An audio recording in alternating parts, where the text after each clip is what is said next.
this is started now.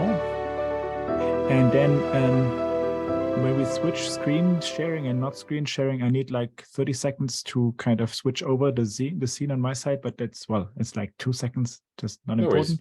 And I'm going to be looking on my camera that is on that monitor, right? So I will be seeing your face over there as well, but you will see just the back, the side of me. Okay, yeah. So don't feel like I'm not taking care or not looking at you. No right? worries. It's just the explanation. That camera is better, but if I now start the virtual camera and switch you over to the one that I look at, which would be this one, sometimes it just doesn't work. As you can see now, I think I'm frozen, right? Yeah, I think you're frozen. Yeah, that's my problem. Huh. Okay, interesting. So that, well, I got a new PC, and since I have that new PC, it just doesn't work anymore. I don't know. And it's I blame Windows because it's Windows 11, right? It was Windows 10 before, and I blame FICO for putting all of the stuff around security and things like that. Anyway, cool. So let's get going. Let's do it. Let's do it. Let's do it. Where's this one?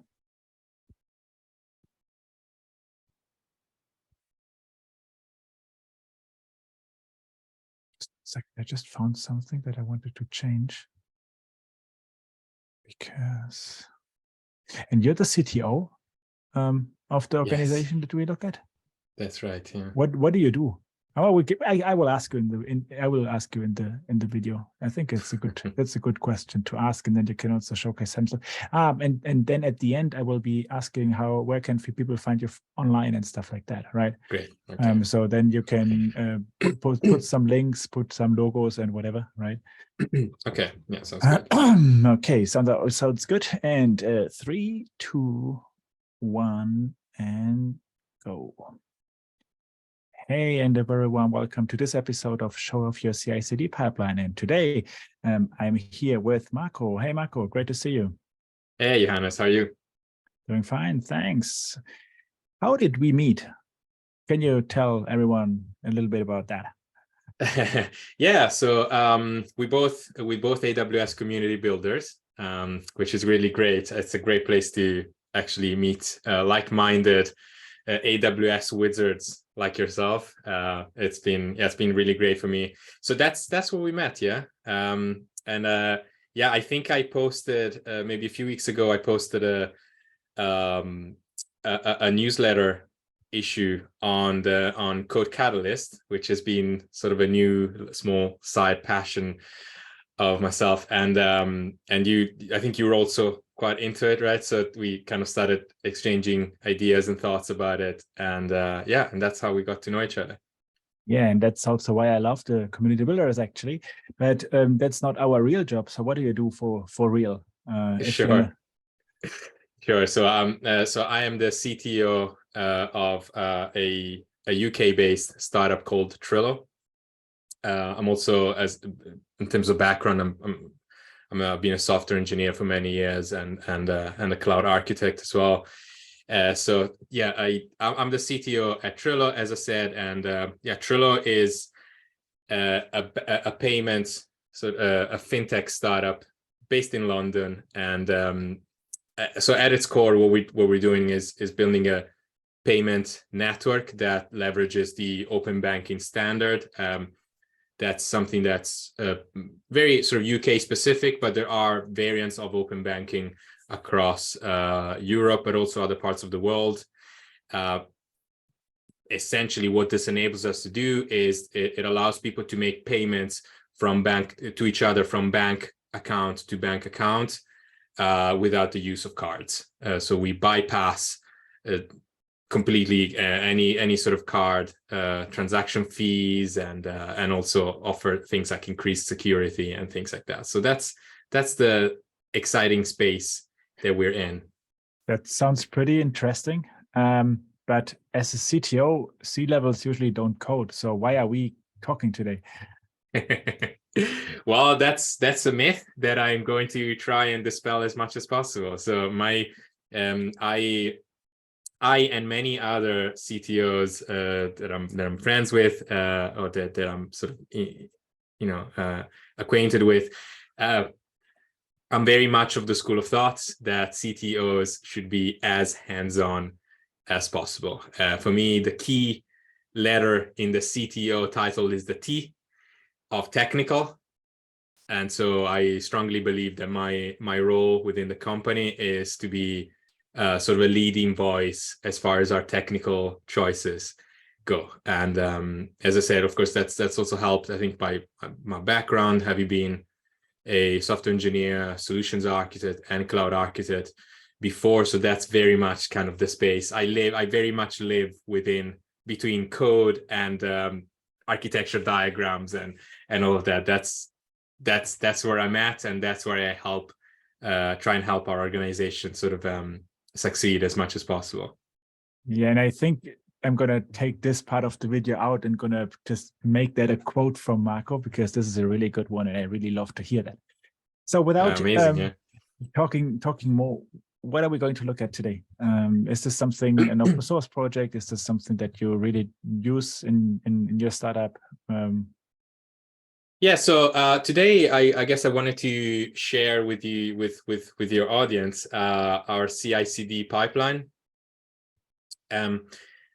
Maybe before we get there, I might just very quickly share a little bit of sort of what our tech stack looks like and sort of our architecture, so that just to give people a sense of what we're dealing with.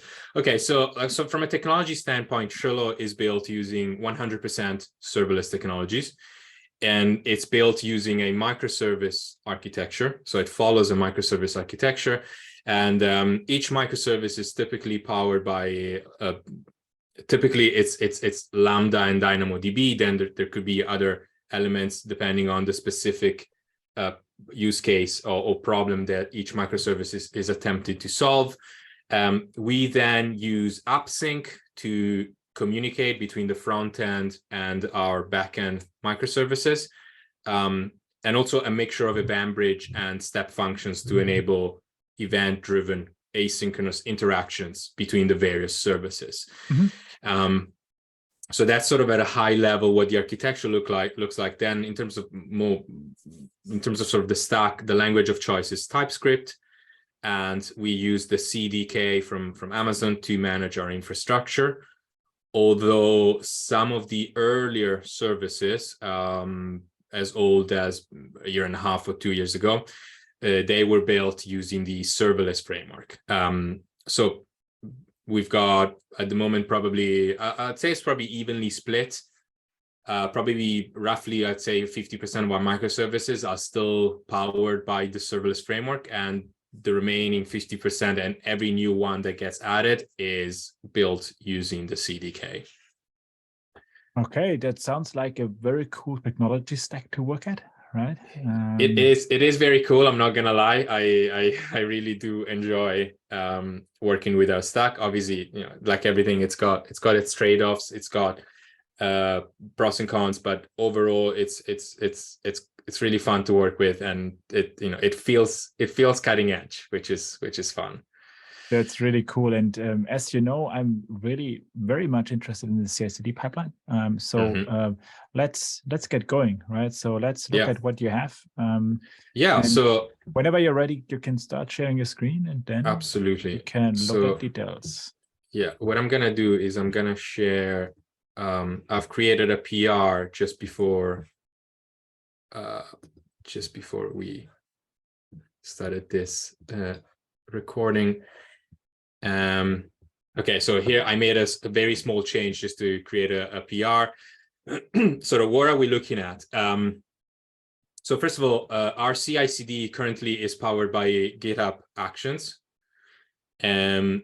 Why GitHub Actions? We made this decision as a team, I think probably about a year ago, and we wanted something simple and obvious that we could get started on, because up until that point we had been running manual deployments. So in the early days of Trilo, it was literally the case that you had a bunch of sort of more senior people in the team who had sort of access to production and would from their laptops just run the deploy script and deploy to production.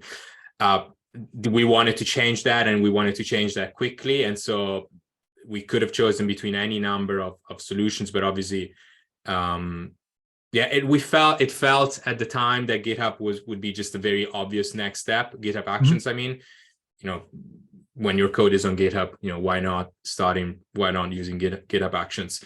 I guess we could talk maybe towards the end about sort of in hindsight whether I would do that again, but that was definitely the thinking at the time. So yeah, so we weren't in choosing GitHub Actions. We weren't looking for what sort of the absolute best CI/CD system in town. We just needed something uncontroversial that we could use.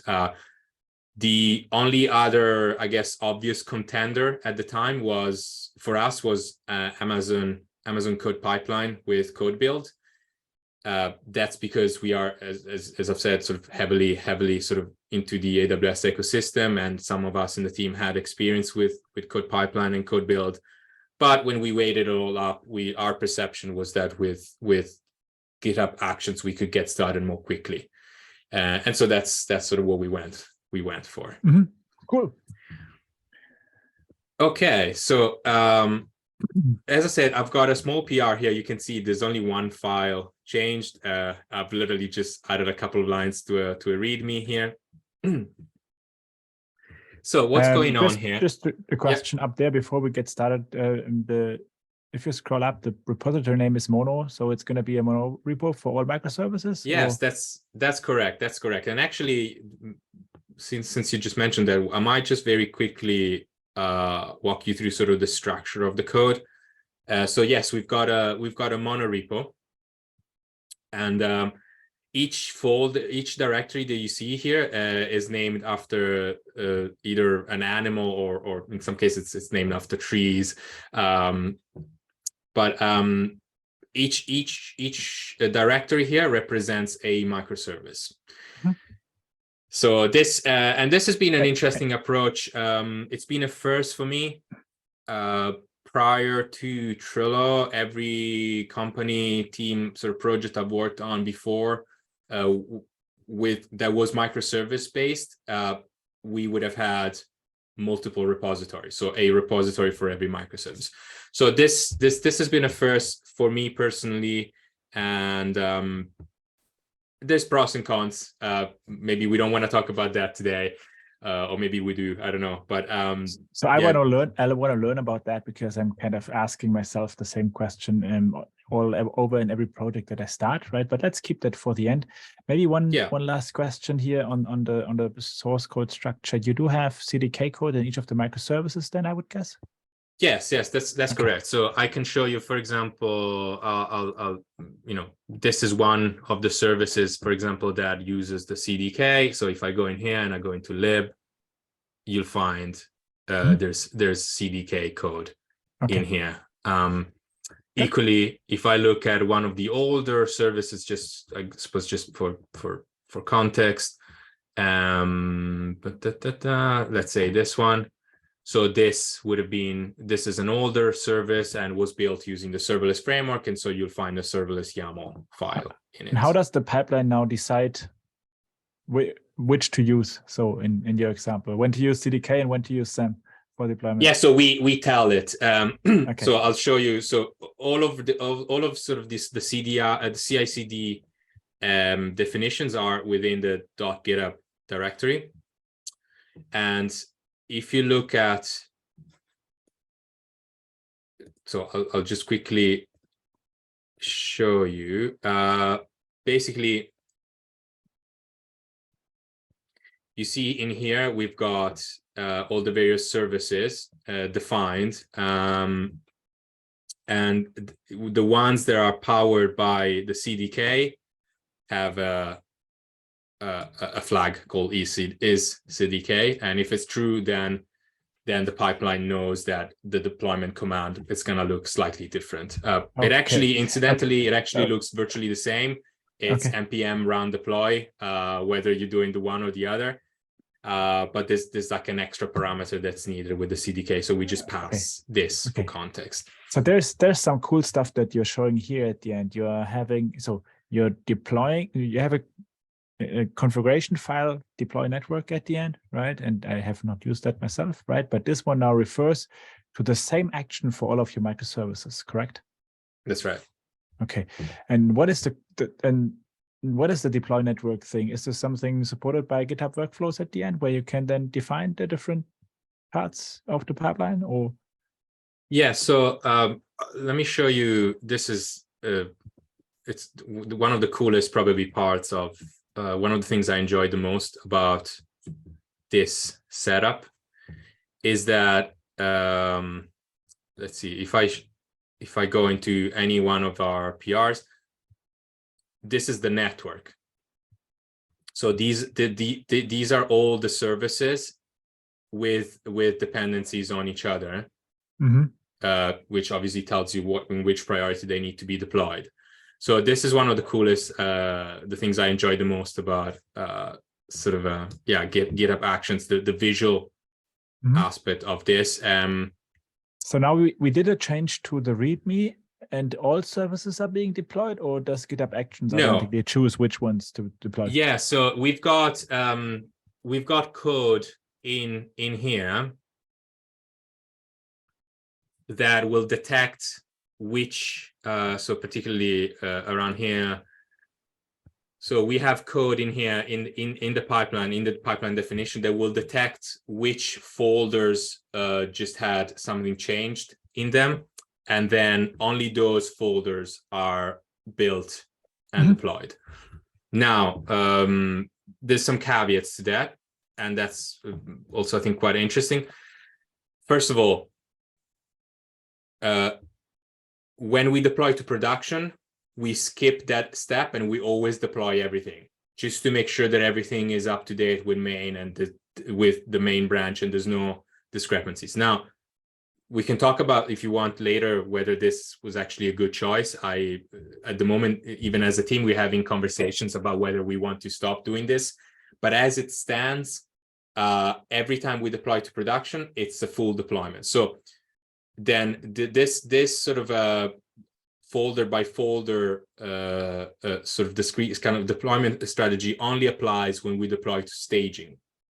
So that allows us to make a quick change to our PR and see the deployment going to staging very quickly and being able to test. Okay, makes sense. Extra caveat on that too is that the initial deployment to a staging environment is also the full repo. So only further commits that you make will then deploy to just the changes that you just made. Okay, staging means an integration environment that all developers share with each other. Yeah, so staging. So we've got, in terms of I suppose the setup that we use for working, we leverage AWS organizations, and we have an account that's for development, where each developer has its own isolated account. Then we have an AWS account that's for staging, and we have 4 or 5 different staging environments in there. And then we have the production account, that's where obviously production goes. So in terms of staging, so obviously as a developer, while you're working, you can continuously sort of deploy to your own dev environment. You can do that from your laptop. It's easy, there's no problem there. Then once you're ready and you've got your PR, then you can deploy to staging. Now, staging, the way it works is that we've got these labels. These are our staging environments. So there's 1, 2, 3, 4. If I apply any one of these labels to my PR, it will kick off, and I'll show you now, it will kick off the deployment to that staging environment. Okay. Right. So if I now click this, Rohan, in a moment, this will start going. Oh, I might even need to, yeah, I don't even need to refresh the page. And yeah, this is now going to, it's doing this first step, which is get stage. So it's checking that sort of which staging environment do you want to deploy to. And then I'm also, while I'm here, I'm also going to update the branch because I seem to have fallen behind, back yeah. behind, yes. And yeah, and so this is now going to deploy all of my two-line changes to the staging environment called Rohan. And as I said, this deployment now is going to take a little longer because it's going to deploy absolutely everything. Then any further commits that I will make will only deploy the folder or the microservice that contains the changes that I just made. Okay, cool. So let's look at what is part of your pipeline. Seems to be a lot of steps here. Yes. Oh. Okay. So what does this do? So the first thing we'll do will be actually the very first will, after obviously getting the staging, one of the things that we'll do is we'll run this little action here, which is the PR labeler. This will automatically assign a label to the PR with the size of the PR. Mm-hmm. Now we use this internally because we have a rule as a team where sort of small PRs can go to production without a review unless the PR sort of creator wants to have a review, in which case they can always ask the team to check out the PR. But if you have a PR which is size extra small or even small, and all the tests here are passing and you're green, you are welcome to merge and go to production.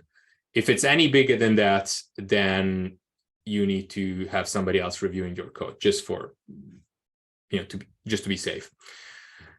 So that's sort of the very first thing that happens. And then the meaty part begins after that, which is first we run all our tests. We've got unit tests and we've got integration tests. So those are run separately. And then when those have passed, we start the deployment. Mm-hmm.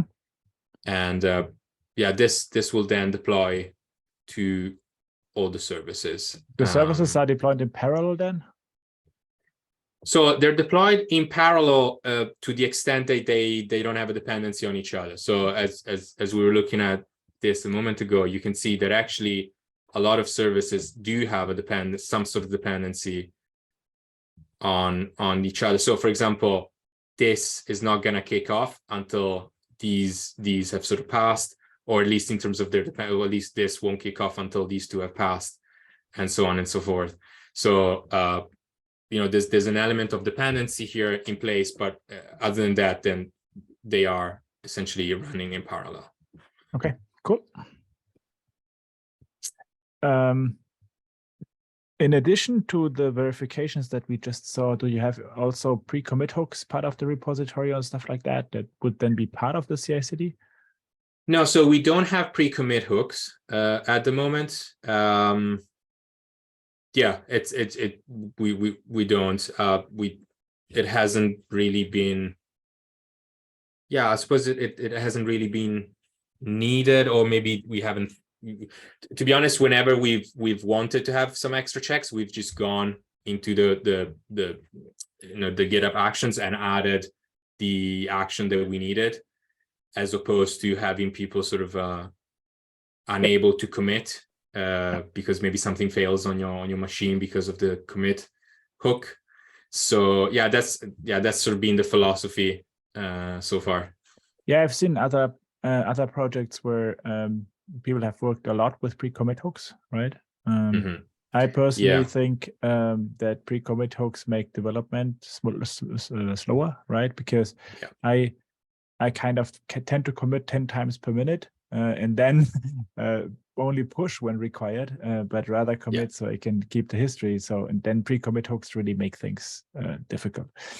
Yes, I'm actually of the same mind there. I've worked on projects in the past where we had somewhat large, sort of fairly restrictive, commit hooks, and it's a bit of a pain because, I mean, to be completely honest, sometimes it's just 6 p.m. and you just want to quickly commit what you've got so that you don't lose it. And now you have to spend the next half an hour, trying to fix whatever it is that's failing, just so that you can commit.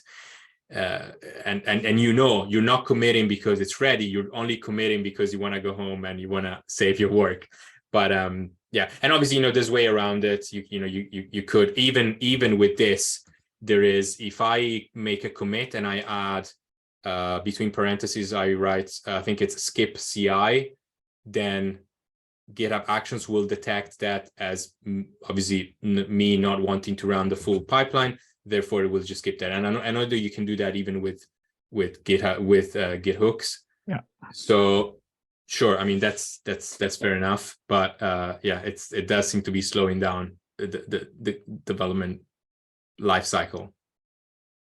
Yeah, that's true. What do you think is the most important check that you have as part of your verifications? The tests. I mean, it's, to sound at the cost of maybe sounding super obvious here, but yeah, the tests are the most important element. You're talking about unit tests or later integration tests or end-to-end tests? Okay, yeah, that's a great question. I would say that it's integration tests, the most important one, and this is, some people are gonna get upset just by hearing this, because obviously in traditional sort of software development, we are used to the testing pyramid, where you've got the base is the unit tests, and that's like your most important part of the sort of the equation. And then you've got a small number of integration tests, and then even smaller number of end-to-end tests. I'm a strong believer that when it comes to microservice architecture, and even more so with serverless, the testing pyramid doesn't actually work. What does work is what some people have called the testing honeycomb, which is shaped like this, right? And you've got at the center, you've got integration tests, which is the most important part of sort of your system. And then at the two ends, at the bottom and at the top, you've got end-to-end tests and unit tests. And when you look at your typical sort of serverless architecture, what you normally have, or what you often have at least, is a lot of these little lambdas here and there that act as glue in between other managed services or services in general. And frankly, the more serverless you are, the more you're going to sort of be leaning towards managed services, which means that the code within your Lambda is going to be more and more just glue. And so, yes, if you have a function or a specific snippet of code that's doing something that's like highly, mathematical, then by all means, write a solid unit test for that. You need it. That's great. But in general, one or two, if you look at the extent of just a microservice, if you have one or two solid integration tests covering that microservice, that will give you, at least in my view, will give you far more peace of mind than a collection of unit tests. And so, yeah, for me, tests are all important. I wouldn't want anything to be merged here that's not where even just unit tests are obviously failing. I wouldn't want that. But if I could, if I had to sort of strip everything off, if I was running out of GitHub minutes and I wanted to save money, and I could run just one thing, I would say I would want to run the integration tests for each microservice. And as you promote your changes to higher environments, do you execute different tests on higher environments than on kind of development environments, or are they all the same that you're all executing? Okay, that means all that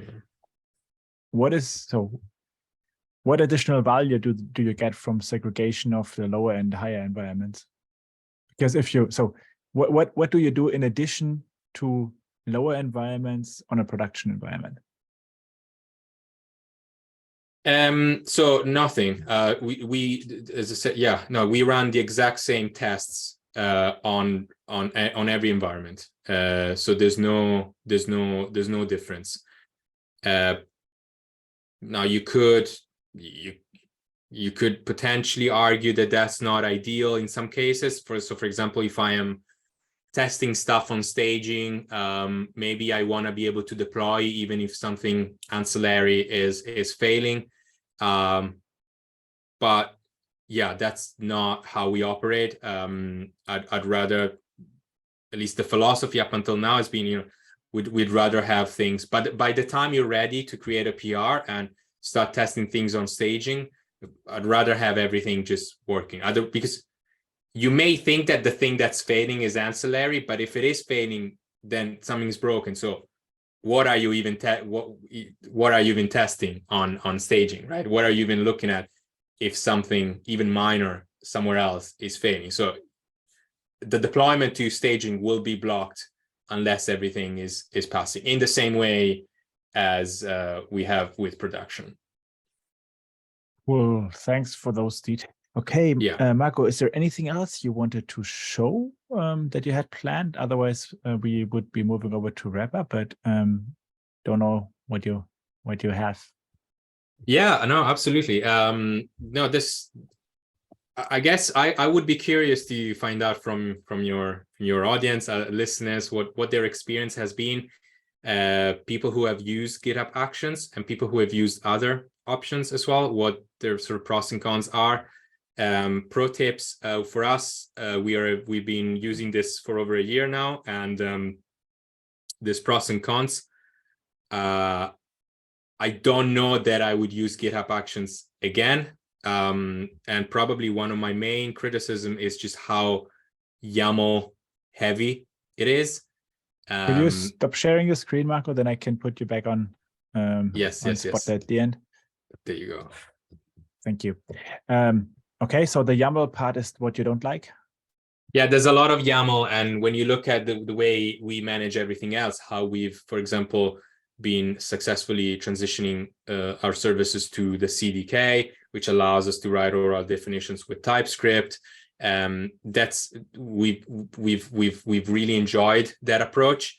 But then these days, whenever we need to make a change to our CI/CD, it means going back to YAML. And because, as you've seen, we've got such a sort of large system with lots of things that need to happen in parallel and dependencies and things like that, it does mean that the YAML is somewhat complex, which means that even a smaller change, a relatively small change that you need to make may take some time, right? So that would be my criticism.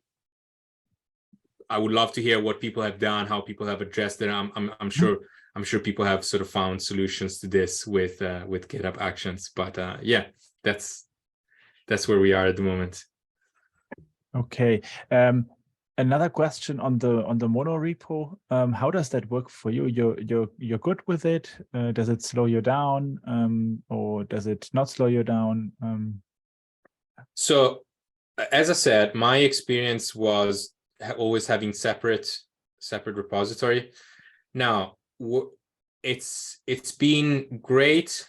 What I find is that it's been great from a developer experience standpoint, because yeah, I mean, you've got everything in one repo, you jump from one folder to the other, and you're there.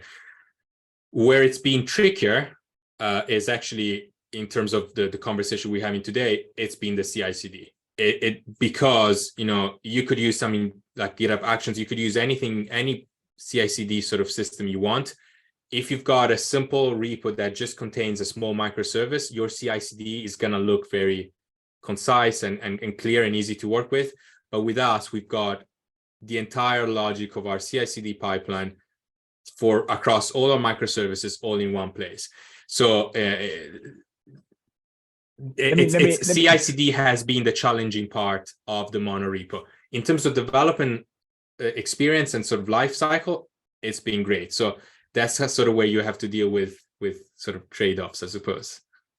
Yeah, so let me ask a question on that in details. What is so you took the decision to have one pipeline that deploys all microservices. Yes. There is an alternative for that. You could have one pipeline that can be reused for each of the microservices at the end, right? So this pipeline steps would be the same, but you would still have like for each, let's say you have one folder called cheetah, the other one is called giraffe, and you push to cheetah and it's just the cheetah workflow being executed and just that microservice pushed. Why did you take the other route? Yeah, so that's a great point, and it's a great question.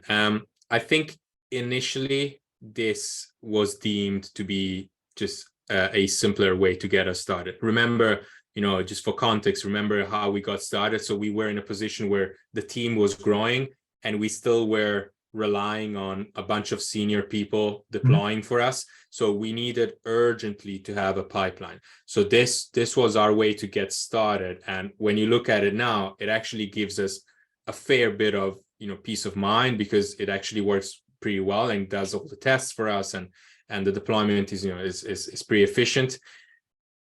But we weren't looking for like a perfect solution in that sense. And yes, that in hindsight, I suppose at the time we were also, when we did this, we were also in the middle of a separate conversation, which was whether we wanted to retain the monorepo or whether we wanted to transition to multiple repository. So we were having these two conversations at the same time. One was, okay, we need to do CI/CD, let's do it quickly, let's not overthink it. The other conversation was, okay, does the monorepo have a future? And I think where we are right now, the monorepo is probably here to stay, because we've now grown a lot compared to last year, and it would be just a massive effort and probably a bit of a waste of time now to just split everything into multiple repos. But back then we weren't quite sure yet. So one thing that one single pipeline gives you is that you can manage the dependencies that you have between the services within the pipeline, right? That's a positive aspect of it, yes. Right?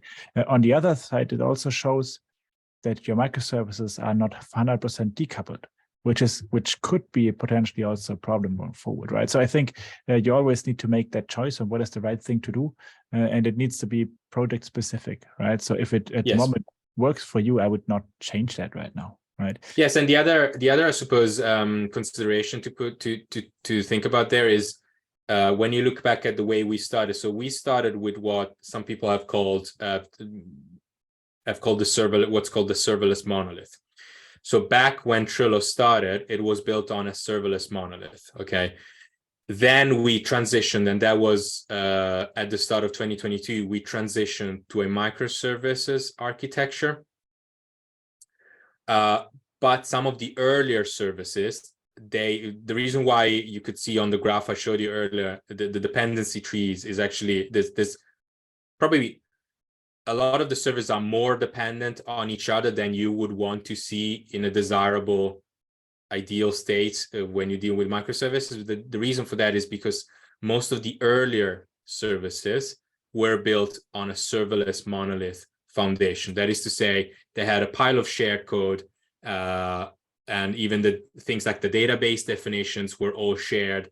There was one place where the database was defined, all the Dynamo tables were created in there, and then other services, which again weren't done in terms of microservice, but were just different folders. And they were all relying on Dynamo tables being created by this one service. So that created a lot of these dependencies. And then as last year, we sort of migrated towards the microservice architecture. All the newer services have been built that way, but you still have a bunch of the earlier services that are still obviously more tightly coupled than they should be in the ideal world. And they will eventually be deprecated. And we've been sort of working on that for over a year now. Yeah, cool. That makes total sense. Then let's end this session with a short conversation around what you just said. You just said a few minutes ago, we needed to do CI/CD pretty quick. First question, what was the driver for you to need to do CI/CD pretty quick? And second question, why did you not start with CI/CD? Yes, great question. So the driver, I suppose, as I said, it was that we had a dependency on senior people in the team having access to production. So there were two problems with that, right? One is that it's just impractical that you're developing and then you have to like send a message on Slack to somebody else and say, hey, please, can you deploy my changes? That's just impractical. But also it meant that more people than was desired had direct access to production. By instituting this CI/CD pipeline, we were able to then reassess, okay, who's got access to production and who doesn't, and that's just given sort of peace of mind to everybody. And the second question again was, why did you not start with building a pipeline before writing the first line of code? So the sneaky, the sneaky answer there would be that I wasn't around when Trilo started. That's a fair answer. Yeah, but that's obviously not the whole story. But yeah, I mean, for me, like I'm definitely of the belief that CI/CD is the first thing you do before you. And frankly, you've got resources today, and this is even quite recent. But you know, when you look at even Code Catalyst, right, our favorite new service, if you start a new project, you can use blueprints, and they will give you a CI/CD pipeline, at least the initial skeleton. It will be there ready for you. So yeah. So I think that's also where I'm kind of going at the moment, right? I think traditionally software development projects have never started with CI/CD. Maybe we started with a Gradle or Maven build if we're on the Java side, right? But we have not thought around the whole way to production. And this is changing at the moment as more and more teams adopt the mindset of DevOps, and you build it, you run it, right? Absolutely. And that's where I think, right, part of this series that I'm doing here is really trying to get awareness around start your projects with CI/CD. And this is why it's so cool to have these kind of conversations. And thank you so much for being my guest today. Absolutely. It's been a lot of fun. It has been a lot of great conversations with a lot of good details. Before we end, Marco, where can people find you or something about Trilo online? Sure. So Trilo, people can see it, people especially in the UK, but we will soon expand in other countries. So people can find us on trilo.io. And you can also find me. I'm on Twitter, Marco Troisi. And I also run a newsletter called The Serverless Mindset, which you can find at theserverlessmindset.com. And that's where I write weekly sort of tips or insights or ideas on how to be more productive with serverless. And that's especially catered towards startups and sort of smaller teams. Cool. And let's make sure that we can add that to the show notes later, right? So people then can also just click on the links when they watch this video. For sure. Thank you so much for being my guest. Anything else you would want to mention before we end the session, Marco? Johannes, thank you. Yeah, well, I just want to say thank you so much for having this conversation with me, and thank you for the amazing work you're doing for the community. This is super, super, super interesting and useful. So thank you so much. Thank you, and it was a pleasure talking to you. Bye bye. Bye, man. Good, cool, well done. Cool. Excellent. And as I told you, we made it up to 42 minutes. Oh my goodness. I guess that's just too much to talk about, is there? Yeah, and I'm not getting to how to figure out not to go in details, right? So because I can't interrupt you when you're explaining important things, right? Which are important, right? But it is really hard to keep the focus on really just the CI/CD pieces. Yeah. And that's where it gets complicated. CI/CD, and this is why I'm actually thinking about writing a book, The Art of CI/CD. It covers, so CI/CD covers software development, software strategy, software architecture. And that's what a lot of people don't think about, right? They just think it's the automation pieces that someone in India will do. And that's not true, right? No, it's absolutely right. I mean, you cannot talk about CI/CD without touching on what your broader architecture is, what your technology choices are, what your view, as you said, what your view on security is. It's just but it's also why, to your point, it's really important to do CI/CD at the start, right? Because you want to settle all those questions in your mind before you get going. Yeah.